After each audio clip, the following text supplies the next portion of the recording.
जिरे, मोहरी, कढीपत्ता यांची फोडणी बनवली. चिमूटभर हिंग घातला, पांढरे तीळ घालून घेतले, कांदा घातला आणि लसूण ठेचून घालायचं आहे. हळद, तिखट, मीठ फोडणीमध्ये चांगलं परतून घ्यायचं आहे.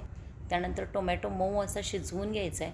टोमॅटो मऊ शिजला की त्याच्यामध्ये ओला हरभरा, मटार आणि वरण्याचे दाणे घालायचे आहेत.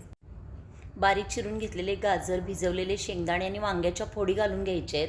त्यानंतर थोडं तिळाचं आणि शेंगदाण्याचं कूट घालून धना जिरा पावडर घालायची आहे. बारीक चिरून घेतलेली कोथिंबीर सुद्धा घालायची आहे. उकळलेलं गरम पाणी ओतायचं आहे म्हणजे भाजी मऊ छान शिजते. आणि त्यानंतर झाकण ठेवून भाजी शिजू द्यायची आहे. भाजी शिजते तोपर्यंत आपण बाजरीच्या मस्त अशा तीळ लावून भाकरी बनवून घेतलेल्या आहेत. अशी ही भोगी स्पेशल बाजरीची भाकरी आणि मिक्स भाजी सागर संगीत पद्धतीने पारंपरिक रीतिरिवाजाप्रमाणे मित्रमैत्रिणी, आप्तेष्ट आणि नातेवाईकांना देण्यासाठी सर्व करूया. रेसिपी आवडली असेल तर लाईक, शेअर आणि सबस्क्राईब करा. धन्यवाद.